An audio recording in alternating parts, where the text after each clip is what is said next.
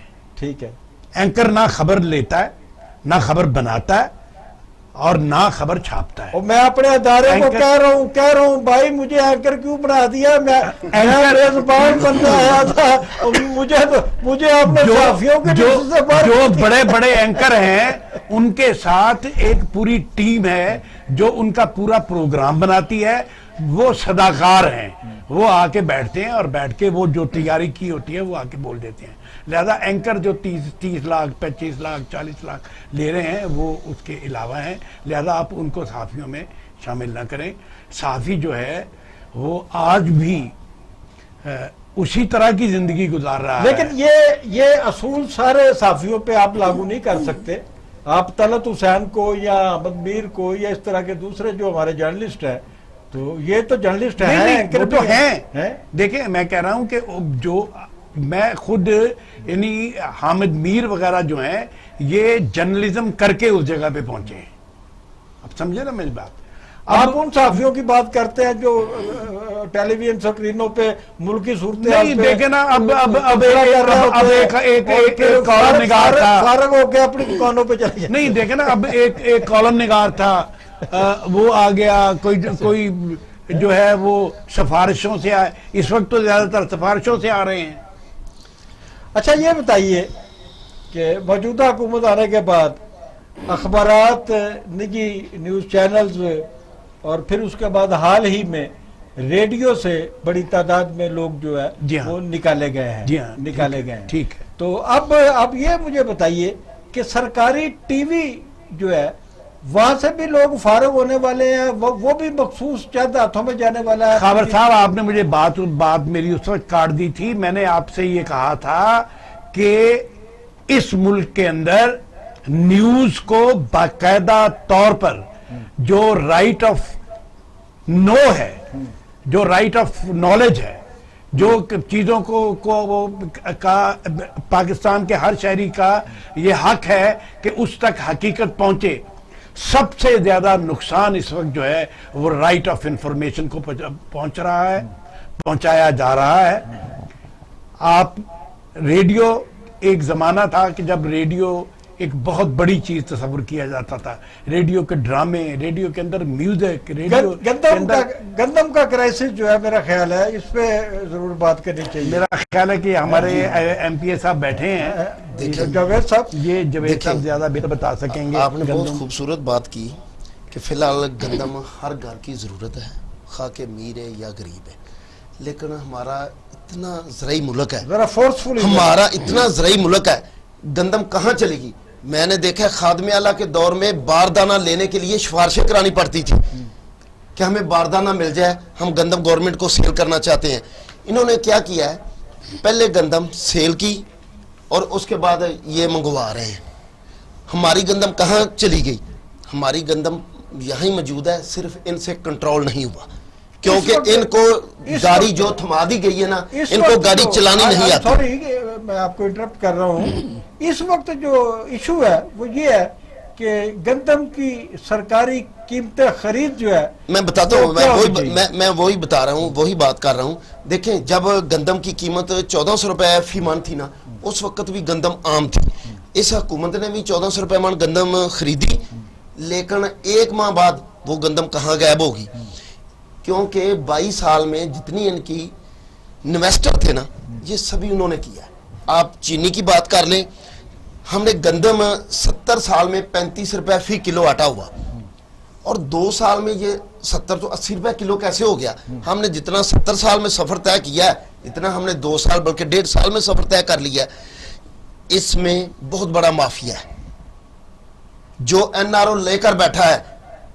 Peoples party آپ کی ساتھی جو بات ہے، اور آپ میں بات کرتا ہوں، پہلے گندم کی بات کر لیں، میں گندم کی بات کرنے لگا ہوں، میں آخری گندم کی بات کرنے لگا ہوں۔ ابھی انہوں نے کاشتکاروں کے ساتھ اتنا بڑا مذاق کر دیا ہے، آپ ڈی اے پی کی قیمت دیکھ لیں تو انہوں نے کتنی بڑھا دی ہے، تو 1400 روپے سے کہہ رہے ہیں ہم 1600 روپے میں گندم لیں گے۔ بھائی زمیندار کیسے گندم دیکھیے ابھی گورنمنٹ نے فیصلہ ڈیلے کیا، فیصلہ کیا نہیں ہے،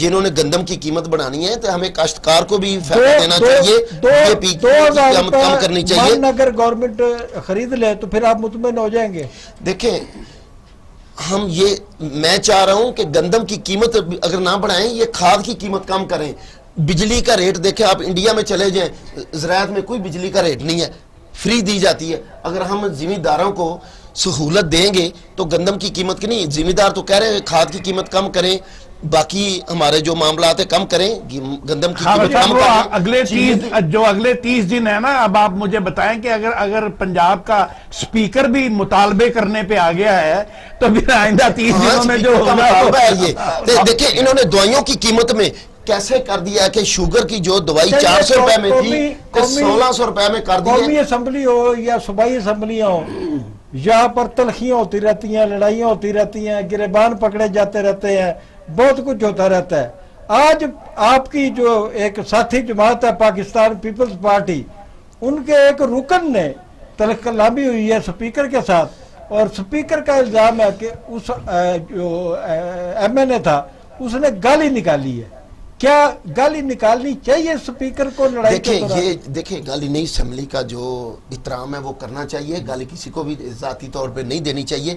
لیکن آپ جن کی بات کر رہے ہیں، شیخ رشید کی بات، انہوں نے اسمبلی پر بے شمار دفعہ لعنت بھیجی. آپ کس کی بات کرتے ہیں؟ آج اسی اسمبلی میں وہ بیٹھا ہوا ہے. اور باتیں ریلوے کی کرنی چاہیے، ریلوے کی جو ذمہ داری ملی ہے، لیکن وہ خبریں دیتا ہے. علامہ صاحب جی دہشت گرد قوتوں نے دوبارہ سر اٹھانا شروع کر دیا جی ہے، ہاں، یہ کس چیز کی علامت ہے؟ میرا خیال ہے کہ یہ پورے کا پورا جو ایک بحران ہمارے سر پہ آیا ہوا ہے، جس کو اب ٹالنے کی کوشش کی جا رہی ہے، جو ایک مکالمہ جو ہے مختلف قوتوں کے درمیان جو مکالمہ شروع ہو رہا ہے، پولیٹیکل اور نان پولیٹیکل، تمام سرکاری اور غیر سرکاری قوتیں جو مل کے بیٹھ رہی ہیں، وہ اسی لیے بیٹھ رہی ہیں کہ میرا خیال ہے کہ پاکستان کے اندر یہ جو دہشت گردی ہے، یہ پاکستان کے دشمن جو ہیں وہ سوچ رہے ہیں کہ اگر اس طرح ڈی اسٹیبلائز جو ہے ہم کریں اس ملک کو، کہ اس میں دوبارہ سے دہشت گردی جو ہے وہ اپنا کرے، تو شاید ان کے مقاصد جو ہیں اصل میں سی پیک کا، پاک چین کا یہ جو معاملے ہیں نا سی پیک وغیرہ کے، اس حوالے سے اب میں صرف 1 منٹ آپ سے 1 منٹ بھی آدھے منٹ میں دیکھیے، ہوا یہ ہے کہ انڈیا ایران سے نکل گیا ہے، چابہار سے نکل گیا ہے، اس کے بعد ان کا جو ان کے ساتھ گیس کا معاملہ تھا وہاں سے نکل گیا ہے، اور سی پیک میں پاکستان ایران نکل کے، اور یہ پورے کا پورا آگے جو ہے یہ سارا خطہ جو ہے یہ ایک ہونے کے لیے جا رہا ہے.